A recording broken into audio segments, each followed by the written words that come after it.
Hello, my name is Roberta Baskin.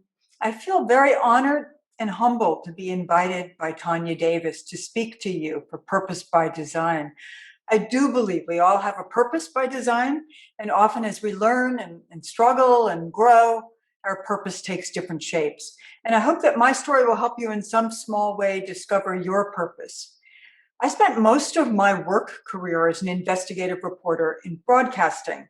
Most of my reports were about all kinds of injustices. And I want to share an insight about what has made a significant impact on my life and career. It's tenacity. How tenacity has served me in reaching goals that I set my mind and my heart to. Here's where it started. I grew up in New York City. I had a single mom who worked as a secretary. We lacked money, but my mom convinced me that I could do anything that I set my mind to. And I believed her. When I was in junior high, I started babysitting to earn some money. Now, this was the dark ages back in the 1960s, so I could only charge $1 an hour. But I managed to save $50, which to me was like sitting on a gold mine. Around this time, my mother was complaining a lot about the lack of closet space that we had in our little New York City walk-up apartment. Now, it was on West 20th Street in Chelsea. As I was walking to PS3 one day, my junior high, I spotted this beat up armoire on the curb in front of an antique store. It was a really teachable moment for me, a real life lesson in tenacity, that if you put your mind to something and make it happen. So this is the armoire story. I walked past this antique store on my way back from being in school all day, and I saw this very beat up armoire sitting on the curb, and it said $50. And I only had $50 in babysitting money.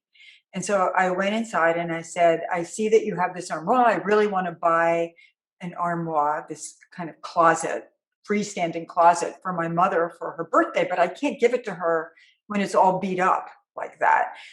And it says that you will refinish it for $175 and make it pretty, but I don't have $175. And they said, yeah, kid, well, it's $50 as is and $175 if we go through the refinishing. So I was not discouraged. On my way home from school, every day I would stop in and I would say, it's getting closer to my mom's birthday. I see you haven't sold it. I really want to buy it. I only have $50, but I can't give it to her like that. Please fix it up and sell it to me for $50. At some point, I wore them down and they said, okay, kid, we will refinish it and you can buy it for $50. I was so excited, especially when I saw what they did with it. It was made out of oak. The oak was gleaming. The brass on it was gleaming. The doors that had been like all lopsided were fixed. It was really beautiful. And I was just super excited. And they said, okay, so how are you going to pick it up? And I said, well, I need you to deliver it. And they said, we don't deliver. And I said, I'm a kid. I don't drive and I don't know anybody with a car. I need for you to deliver it. And they kind of rolled their eyes, but they said, okay, we'll deliver it. Give us your address. And I asked them if they could put a red ribbon around it and sing happy birthday to my mother when they delivered it. So they get to our apartment. I hadn't told them that it was a 3-flight walk up. They were not happy about that, but they huffed and puffed and got it up to the third flight and sang happy birthday to my mother. And my mother cried. And they said, wow, your kid, she just doesn't give up. And my mother said, I know. And that was a real lesson in that if you really put your mind to something, you can make it happen. So let's fast forward to when I was 20 years old. I got married too young. I found myself living in Syracuse, New York, while my husband went to school. I applied for a job as a receptionist for the mayor's office in City Hall. This would have been a really boring job, but I found things to do. I created projects for myself. And one of them was, I really hated Syracuse. The winters were as rougher than in Chicago winters. So I started a project to research things to do in Syracuse. And remember, this is way before the internet. So I made phone calls. I pieced together this big booklet that I called Everything You Always Wanted to Know About Syracuse, but Didn't Know Where to Ask. And it had parks and recreation services, senior services, um, bike paths, where to swim, things to do.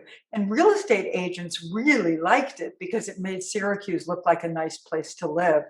And Syracuse University paid for reprinting it. It was a really big hit. And the mayor took notice and appointed me to head something called Accent Neighborhood. That got me out of the receptionist chair. Now, I was supposed to be a liaison between the mayor's office and neighborhood groups, kind of like a campaign pledge that he had made, but there was no budget, there was no staff, there was no real plan behind this campaign pledge. So I used to ride to City Hall on my bicycle, and I noticed that there were all these abandoned lots on the way. And that observation gave me an idea. What if I offered the city's abandoned lots to residents to adopt? And that became a program called Adopt a Lot. And I had no budget, so I had to rely on help and resources from others. So I talked to an advertising agency in Syracuse, talked them into doing an ad campaign to promote the Adopt a Lot program. It was very cool. I mean, they created these 9-foot bus cards that were on all of the buses in Syracuse that said, "Get a lot to love in Syracuse, adopt a lot." And practically 100 lots were adopted. People grew flowers and they grew vegetables, and they grew so much that we had to have a canning and freezing program for all the vegetables that they grew. So I learned a lot, and it was a really exciting program, and it got national attention. So because of its success, the mayor then appointed me to be the acting director of the Consumer Affairs Office. This was a terrifying experience. I was completely unprepared. I was very young, inexperienced. The former directors of the Consumer Affairs Office were both attorneys. Not only did I lack a law degree, I even lacked graduating from college. I was way over my head and very overwhelmed. But more than anything, I wanted to embrace the challenge and make it work. So I soon discovered that the plan was to get rid of the Consumer Affairs Office and make it a county function. But the county was known to be very business oriented, not consumer oriented. So this opportunity to lead the consumer office was really at the dawn of the consumer movement. And Syracuse was this great place to be a watchdog. It was like a textbook definition of a place where companies experimented on the citizens. They'd try out new stuff, new detergents or new banking practices or whatever. Like if the Syracuse people could survive, then the rest of the country got to try it. So my tenacity to save the Consumer Affairs Office kicked in. And I started a newsletter to tell people about their rights. I started holding public hearings. I testified before the New York State Legislature and Congress on consumer issues. I was really making the office very public. And at one point, I went to the Corporation Counsel's office about a company that was violating the Syracuse Consumer Protection Code. And the Corporation Counsel just laughed at me dismissively and told me not to take the Syracuse Consumer Protection Code so seriously. So I hired a new grad from Syracuse University Law School, and we started fining companies who violated the Syracuse Consumer Protection Code. We basically covered the cost of running the office, and we were helping Syracuse consumers get their money back when they were ripped off. The success of the company helped keep the Consumer Affairs Office alive and kept them from sending it to the county as a county function.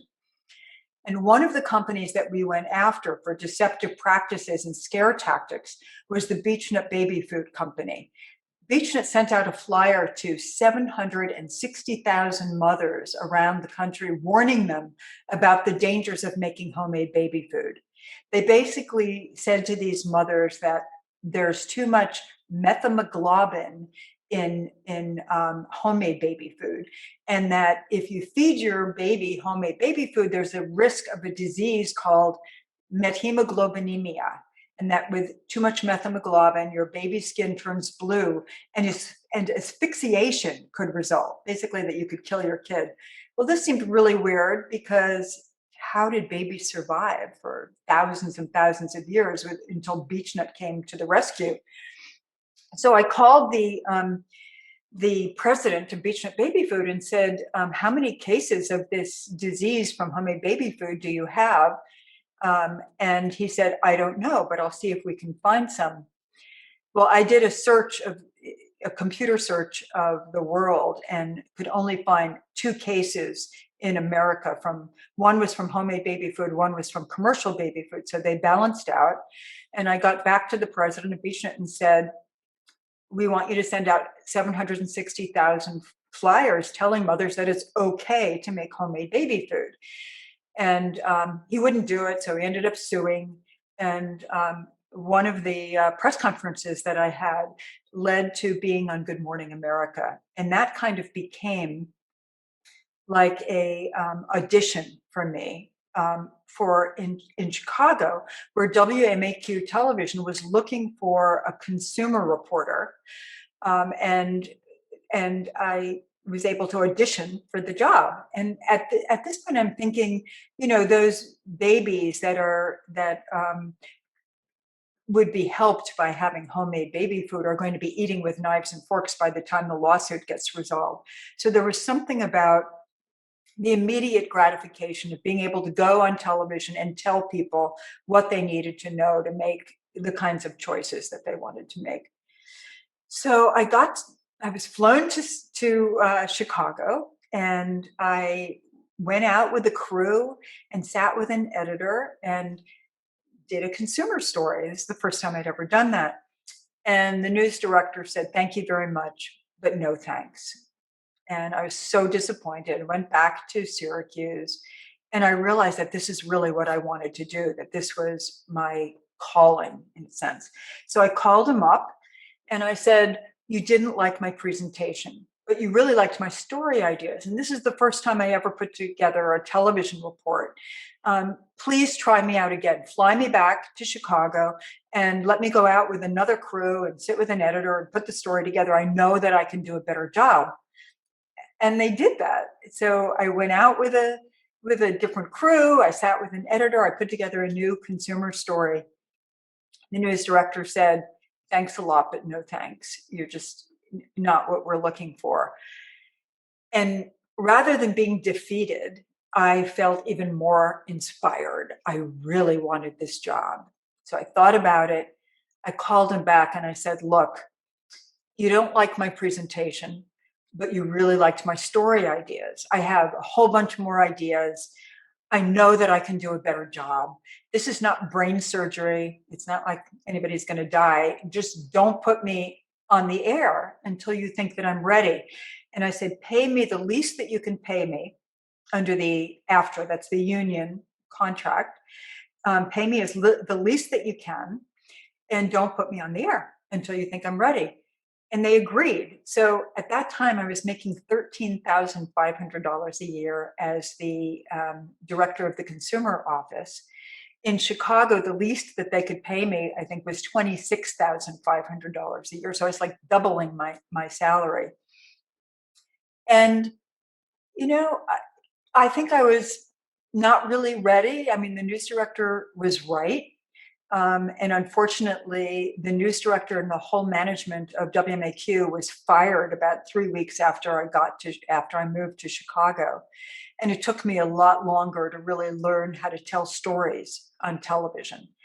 But I got there, and I spent probably about 17 years in local news, and I spent another 17 years working at the networks and having the opportunity to tell stories that change the way companies do business, that change the way people live their lives. It was a career that I loved. It was, something that it was like having a backstage pass to the world. That's how I thought about it. And I was able to travel the world to tell stories. So my story is just one example of purpose by design. We all have one, or you have many. and your purpose may evolve at different stages in your life. But just know that you can do anything that you set your mind to. So promise to dream big and be tenacious about your goals. Thanks for listening.